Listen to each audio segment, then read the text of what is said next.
Hello, welcome to the Divorce Couch. My name is Simone and I'm the divorce coach based in Germany. And hi, my name is Claire, and I'm a divorce coach based in Coleraine, Northern Ireland. Hi, my name is Salma, and I'm a divorce coach based in London, UK. Good. Today, we would like to talk about the pain that we're experiencing and the silver lining. Is there really growth? I think divorce or even the loss of people change very often. We're being confronted with, oh, this is growth, and we see memes. And I remember that there were a couple of memes on my divorce journey that didn't speak to me at all, and they were too far-fetched into the future, whereas others spoke to me much better. There's one, let me just think, it's kind of like, what, don't you want to just sometimes just sit down and think, shit, I've been through a lot. That was better than the meme, when you stop struggling, you float. And that, I hear you. Yeah. yeah. So this is the silver lining we're bringing onto the couch to you, and we would like to tie it into our own personal stories, and then in the wrap up, we hope to give you something that you can take away. Before we went into this episode, a couple of weeks ago, I asked my son, who is 12 years old, he said, when you think of growth, what comes to your mind? And then the first thing is, physical, we grow physically. I'm getting taller and taller. And then he said, I also think, clearly he's a son of a coach. He says, there's also mental growth, meaning over time, what is right and what is wrong. And I thought, okay, well, that's nice. And then he said, and there's inner growth. And that one he really struggled with. And I said, okay, what do you mean with inner growth? And then in the end, it was about, I am quoting, you can be yourself and your feelings no matter what time. Otherwise, it would be really hard to be stuck in your emotions. So this is a 12-year-old. Henry said that. He said that. Oh. I know. Yeah. So I don't know. I do too many questions. I must try Evan, who's 12, and see what on earth he comes out with. That's pretty impressive. Even the fact that he knew about internal growth. Yeah. So, but you know what? I'm going to throw it out into our in our round, because I think this is a starting point. Mm-hmm. I would love us to be honest. I can think of an immediate story I would like to share, just happened today. So, how about you? I think the thing that struck me with what Henry said was being stuck in your emotions.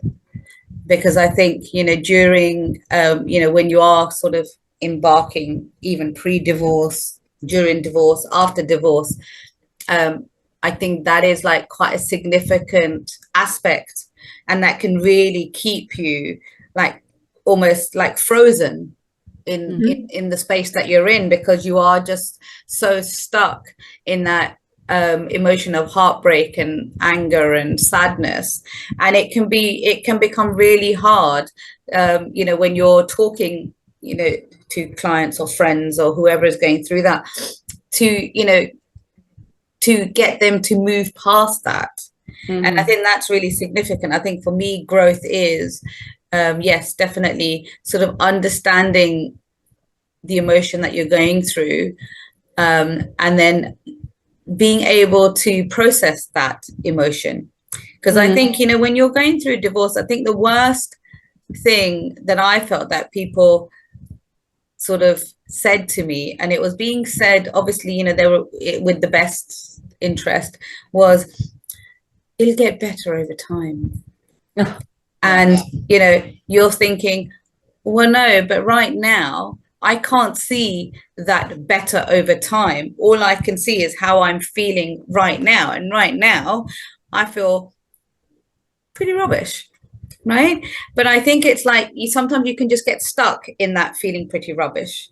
And I think it's really important, at that stage, is when you get a breathing moment from those emotions, is to actually then taking tiny, tiny steps to start processing those emotions. Because otherwise, yes, I'm very guilty of having spent a very long time being stuck in the emotions that I was feeling, but not really knowing what to do with them. Yeah. Yeah. And this is where the growth begins. Yeah. Claire? Yeah, I was laughing when you talked about that idea of, just stop and float. I thought, wouldn't you just love to get something like a brick and sink it into the middle of the person who wrote that? At times on a divorce journey, it's like, Yeah. do they know this journey at all? Yeah. And for me, that's like, being sensitive to where our clients are at, being sensitive to being okay to own the emotions at the moment, because if we don't own them, they keep us stuck because we're not recognizing them or validating them. And for me, growth is about being able to reframe without it taking 5 weeks to notice that actually that might help. So I have found growth for me is being able to look at something and reframe it fairly easily now. And I think, okay, so this has happened. Okay, what is the good from it that I can take away? And can I just let the rest go? I wasn't in that place when I started my divorce journey. So when I look at growth and think of growth, that's what I find. So I was on a 2-day somatic training workshop weekend 2 weeks ago, and it was really interesting. One of the takeaways for me is I love the idea of flexibility. I've talked about it on the couch a lot in lots of different episodes. It's come up. And I think of, like the flexibility of being able to go with things, understand them, be gentler on ourselves and all of that. And over that weekend, through some of the stuff that we were learning, I changed that word from flexibility to being fluid and fluidity. And that was a big shift for me, because when I now look at those two words, I think flexibility still has an energy to it that needs your attention. Fluidity, water flows, water moves, it moves around obstacles, under, over, it does what it needs to do, but it doesn't take energy, it just does it. And I find that, so for me, I continued to grow in all of the ways post-divorce. I didn't have these words, either of them, in my world when I left my marriage. I just had the decision, okay, this is where it is, this is what I'm going to do. And slowly over time, through lots of ups and lots of downs, I came to realize that maybe I can help me to manage my emotions more. And that's when I started to learn and grow. And part of me being a coach is to try and help other people to learn this faster than it took me, with less upset, because Yes. Good amount of upset, and it is that sense of, but here I am 7.5 years later, and I'm still learning, and I'm still changing words and meanings of things. So it's always ongoing growth. But at the beginning, around a divorce journey, it's a hard thing to see. What I know to be true for me is the time I left, I knew that my life would be better on my own for all sorts of different reasons. And that allowed me to not look back and think, I wish I hadn't, or, I was able to. So there were certain things for me that I didn't get stuck in, that I was very resolute with. And then there was the other stuff. Does that answer your question, Simone? Yeah, I'm listening, and what I'm seeing in my inner eye immediately is when you talked about the flowing water that never stops. That means, going back to what you used, the stuckness means the world around us is still flowing. The question is, when you're stuck, what happens when the world around you is flowing and moving? And when you're stuck, what could it possibly mean? I mean, I'm just thinking immediately it means, it could be that your partner immediately, he's flowing. He might be already in this acceptance stage, and he's flowing, he's going, and he's, with this divorce, it could be her as well, throwing information at you. And if you're being stuck, it could very well mean that you do not receive what is coming at you. And then the question is, and this brings me then to the next question, is, but how do we do that? I think, how do we separate the permission of being in our anger, of being in our sadness, of being in our resistance, and at the same time, because there's two of you moving forward, but if it is too overwhelming for you, that you almost feel numb and immobile. So then this is the growth. How do you get, what have you experienced that you are willing to re-enter the flow of water? So how do you get there? I think the first thing is that there is a period of time where you are numb and you are really drowning in your emotions. And I think it's really important, like for especially when we're talking on the divorce couch, we've obviously come through the other side, and it also, sometimes I think we can come across as like it was quite easy for us to do that as coaches. But I think, definitely for all three of us, I know through our personal conversations offline, there were periods of time when we were in that sort of drowning stage, the numbness and the reluctance to move forward, in my case, the wallowing in self-pity. I don't know if that's something that you guys did, but so I think there's nothing wrong with having those emotions. And I think we do have to kind of pass through that, and spend some time, yes, sort of nursing our wounds and sort of, feeling that pain. But like your question was like, how do you start your journey towards growth?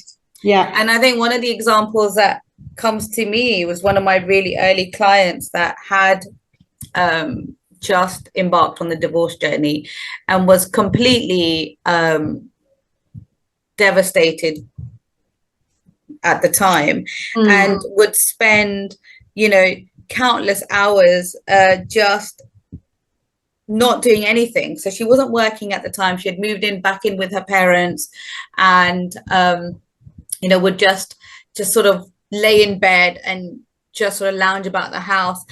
And we talked about what was a small thing that she could do. What did you enjoy doing when you were previously living at home with your parents prior to being married? And she said, one of my happiest memories is having breakfast with my dad. And I said, okay, well, let's just start small. Let's just start by getting up in the morning and having breakfast with your dad before he goes off to work. It doesn't have to be, I'm not suggesting that right now, if you don't have the capacity to get up and, have breakfast and then go out for a walk and then, meet a friend for coffee, fine. If that's not the capacity you have, we're not going to do that. But we need to start small. And then one day you might have enough energy to get out and have breakfast. The next day you might, or the next week, you might decide that, yes, actually, I might just go for a little walk. And I think this is, I know we use the word a lot, baby steps. Like this is us slowly sort of embarking on that journey of growth, is to see what is manageable for you. Who can you reach out to? Who can you lean on? What could you do for yourself that would give you, I always say, even if you spent 5 minutes not thinking about your past, that's a win, because tomorrow it might be 10 minutes. And a week later. On that note, and my very rudimentary, I'm not an artist, I've drawn a picture. So I don't know if you can see this. Yeah. The idea of the ladder, this is a brilliant image that I think is really super. Yeah. So when you are this person and you think you have to climb this gap, you can't. It's like, I don't know how to do that. It's just too difficult. So you stay here because it's so difficult. But if you knew that the step was only here, it's a small little bit, you think, okay, well, I might be able to manage that. Yeah. And then you think, okay, well, now I'm here. And suddenly you might end up here. Whereas to get from here to there might seem like Mount Everest. It's the same distance, but it's approached differently. Yes. And I think the most important part of this is going, where am I now? And do I want to stay here? Yeah. And sense. Yeah.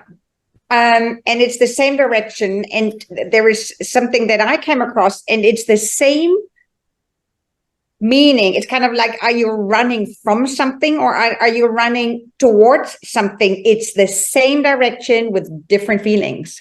So you know what, I'm trying to take the ladder up with basically way too far away steps, and I still like to go into that direction. Whereas if I take the baby steps, and it's with a different feeling, because then I still stay in what you just beautifully called, I'm really copying that for me, to stay fluid, right? You know what, to move and to pick up on what you just said, if I understand correctly, Salma, is and that ties back to the support system. Basically, it's not that what you're experiencing and what needs to be decided and you need to be moved, that will be that growth means it will stop and you just, magically appear on the other side. The question is, how do you get there? And I love the support system. How do you cope with the decision making, which is more brain, with the emotions, which is the anger and the sadness and maybe the depressive moments, things that need to be done. You still need to go to work. You still need to maybe move the house and pack the house or whatever, because there's going to be so much change. And I love that you now have people that you gather behind you, kind of like, little ducklings, and say, come on, now you help me. So you have us. We validate. We would never, look at you and say, oh, that is an emotion that shouldn't be there. Au contraire. I think what people love with us is not only are we coaches, but we've been there, right? We know it. And energetically, we can really connect with what you're going through, even though your story might be different.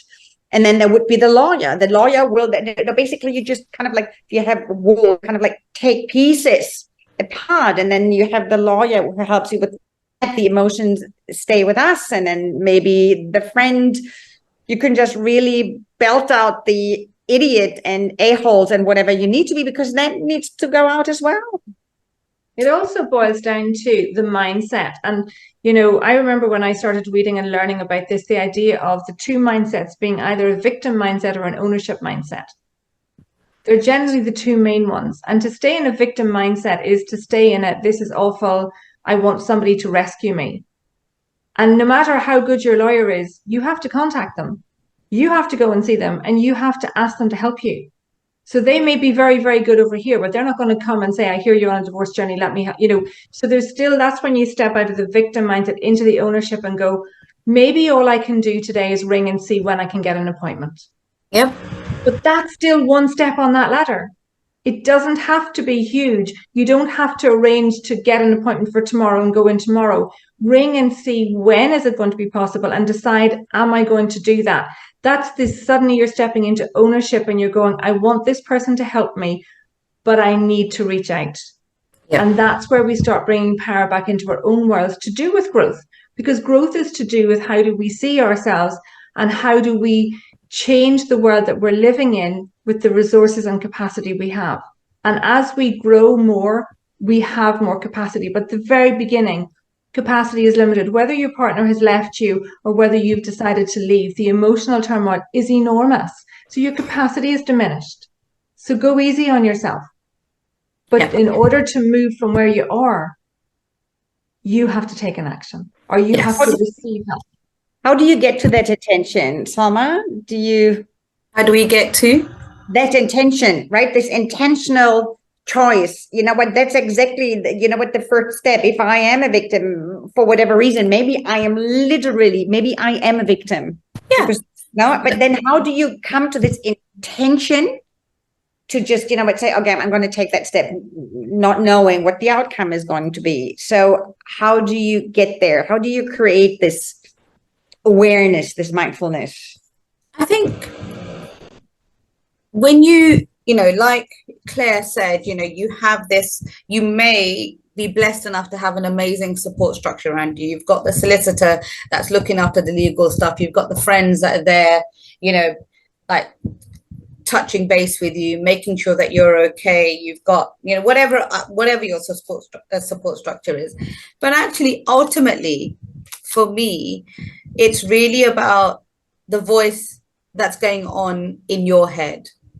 Because your friends can buy you as many coffees as you want. They can cook you as many dinners as you want. They can give you as many hugs and all of these things that are really important. I'm not negating those.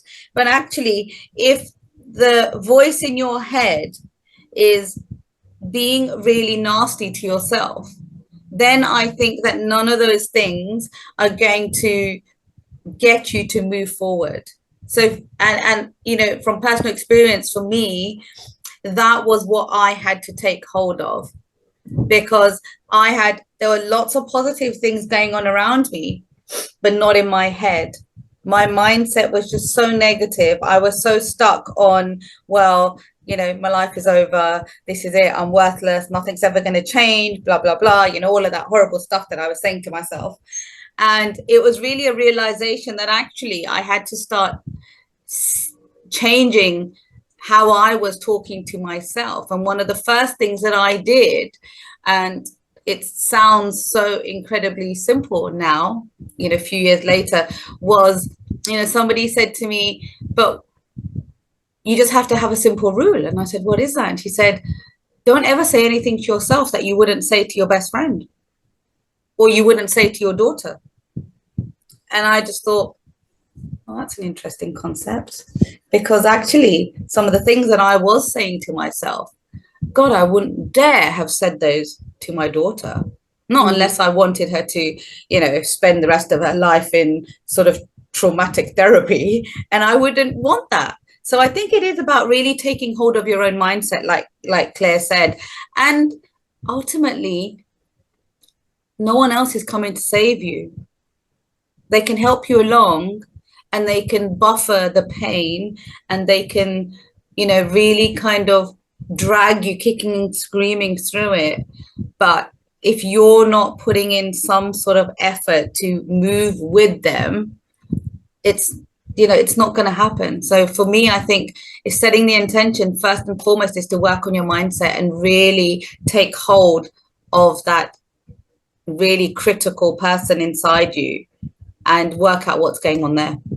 The Alexandra Solomon, she's a couples therapist, and I think I've mentioned that before. Because there is this realization, if you're stuck. Oh, I talked to you about this letter writing, right? And I think, Claire, you like that. So basically, if you are stuck, and you know what, when we are telling you, yes, of course, we permit you to be stuck, because you know what, it's not very easy to go with change, because if you would, that would be awful, right? You know what does that mean? How detached are you from your emotions when you just, you know what, somebody tells you, you know what, it's over, and you say, okay, great, then that is another issue.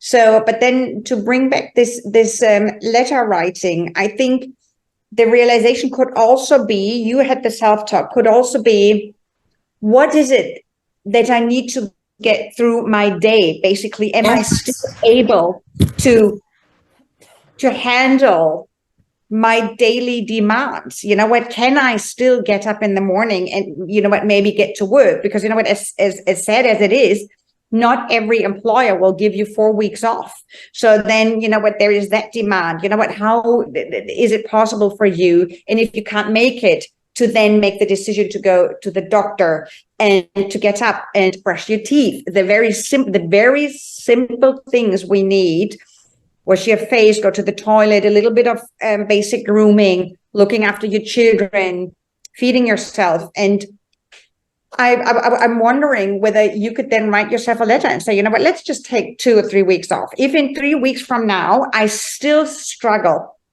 to get up, to do the most basic self-grooming tasks, this is maybe then the time to ask for help, right? Because this is what I would be saying that's the time you should go and see your GP.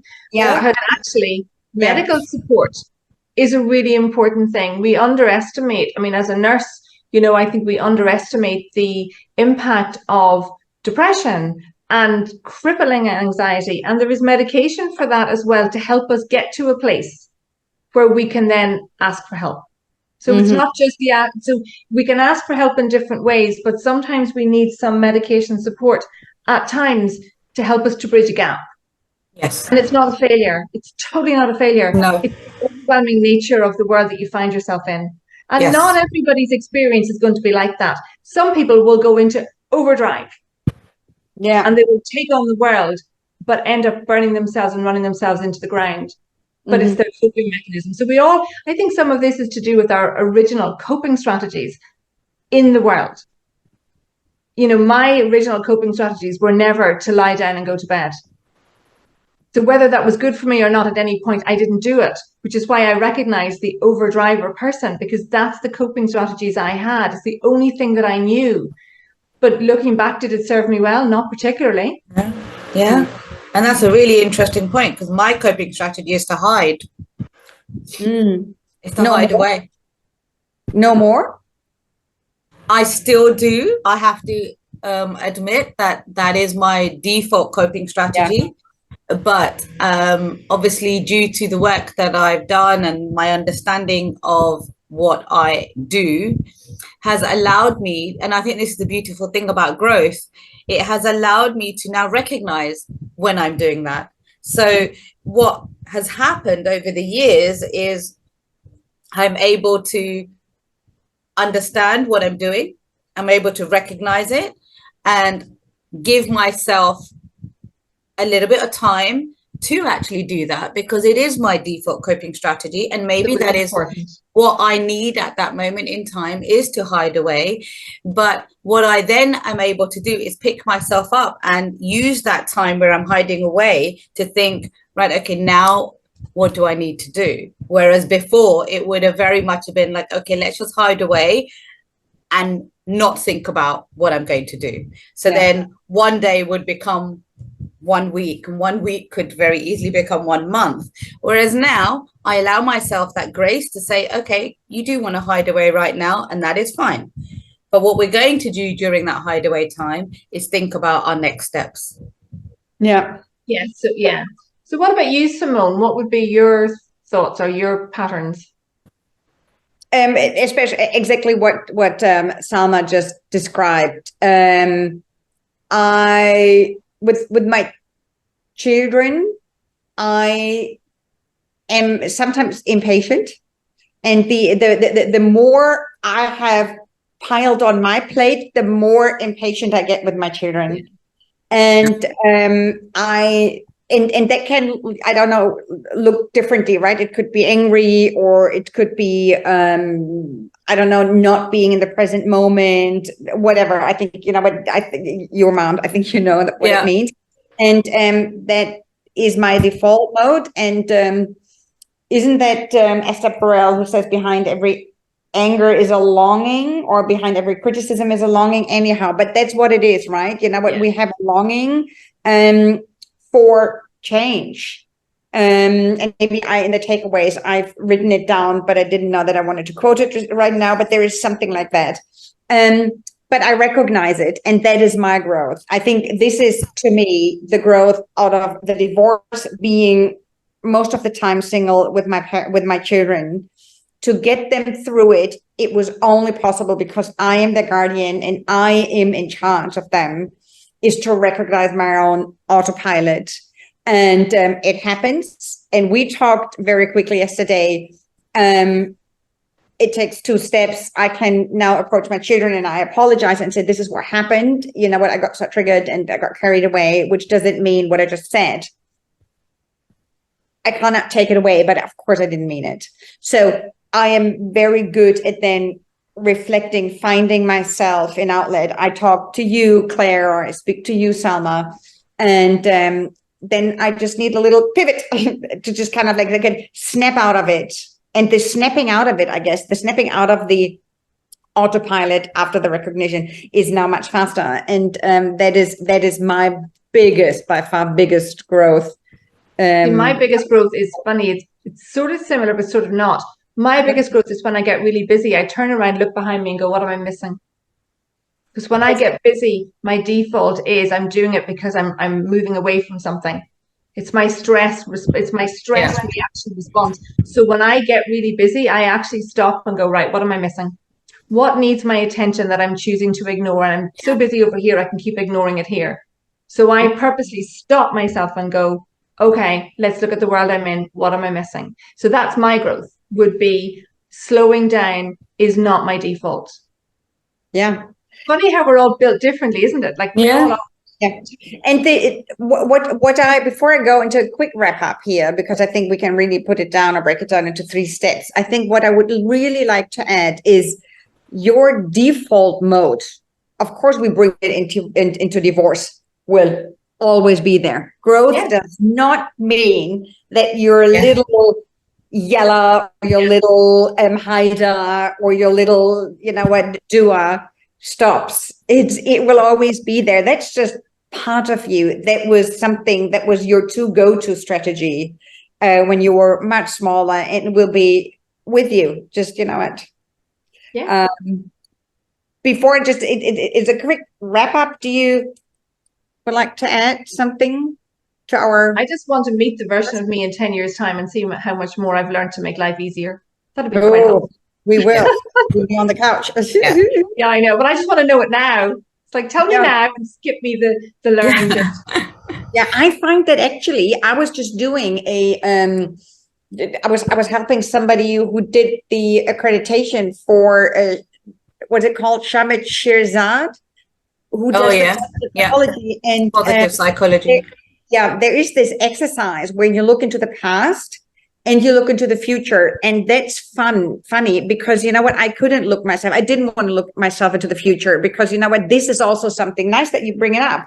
I am so happy to be way more in the now than I ever was. That is my growth. So when they said, okay, I'll look into the future, I said, ain't happening. I'm so glad that I don't have to be in that survival mode all the time. Yeah. Yeah. Yeah.